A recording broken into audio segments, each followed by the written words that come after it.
Transkripsi. Jadi, kali ini pembahasan kita yaitu mengenai sintesis protein. Sintesis protein artinya proses pembuatan protein. Tapi, pernahkah kita bertanya, mengapa tubuh kita harus membuat protein? Apakah fungsinya?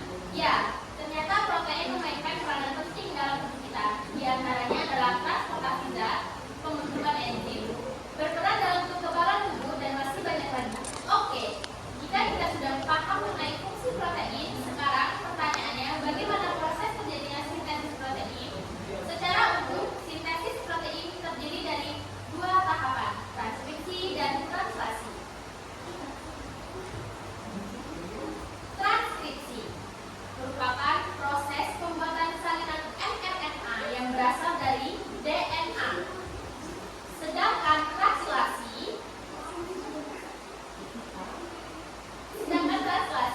merupakan penerjemahan mRNA menjadi protein.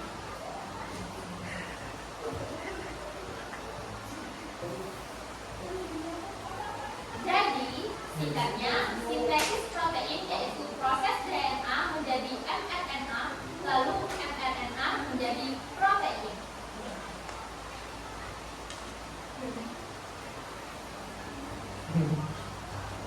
Proses yang pertama yaitu transkripsi terjadi di dalam nukleus.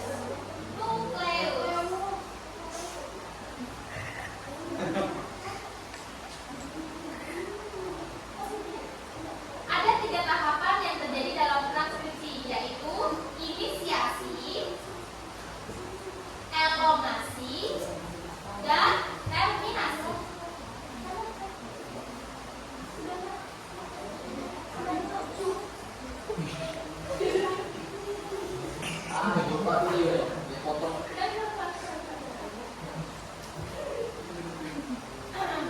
Saat terjadinya proses transkripsi DNA yang terkandung dalam nukleus, TAS,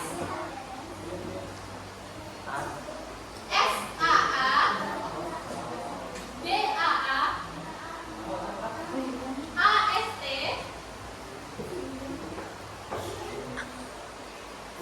ATG, GTT, STT, TGA. Jadi, T akan menjadi A akan menjadi T, S akan menjadi G, dan seterusnya. Akan diakhiri oleh RNA polimerase. Inisiasi terjadi saat RNA polimerase melekat pada daerah kromoplatin.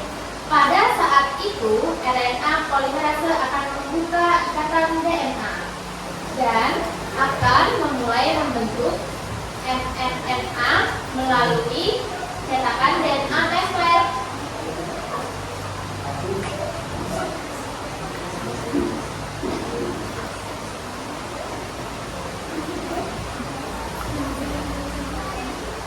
Kemudian, RNA polimerase akan mengarahkan pembaca dari arah 5 ke arah 3, yaitu dari arah TAS ke arah AST.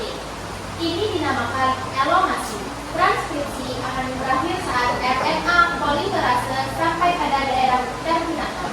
mRNA yang telah terbentuk mengandung urutan 3 basa nitrogen yang dikenal dengan codon. mRNA akan meninggalkan nukleus melalui pori-pori nukleus menuju sitoplasma untuk memulai translasi.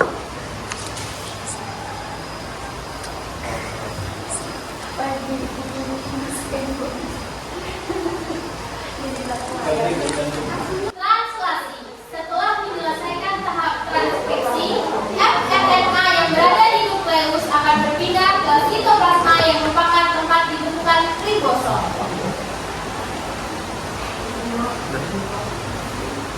Hal ini dilakukan untuk melanjutkan tahap translasi. mRNA ini berperan sebagai cetakan untuk pembuatan protein. Sebagaimana kita ketahui, mRNA mengandung urutan 3 jenis basa nitrogen yang disebut dengan kodon. Sehingga poin yang harus diingat adalah translasi merupakan protein.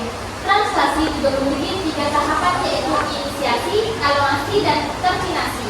Tahap inisiasi dimulai saat ribosom subunit kecil terikat pada mRNA.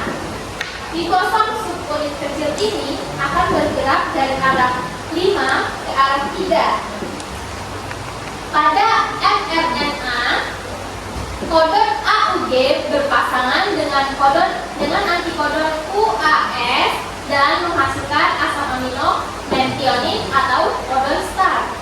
Kodon GUU akan berpasangan dengan antikodon SAA dan menghasilkan asam amino valin.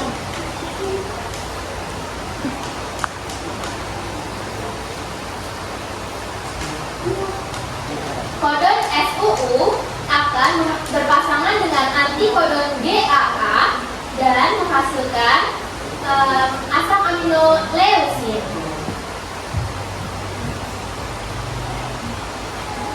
Kodon UGA akan berpasangan dengan antikodon ASU dan menghasilkan asam amino kodon stop.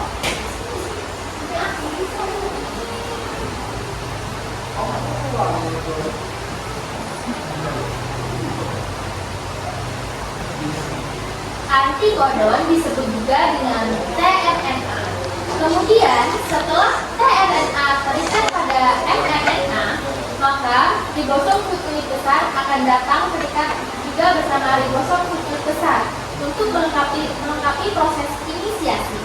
Saat terjadinya proses elongasi, asam amino yang akan dibawa pada rantai mRNA oleh RNA transfer dengan membawa antikodon. Untuk dapat mengetahui jenis asam amino apa yang mengkode kodon,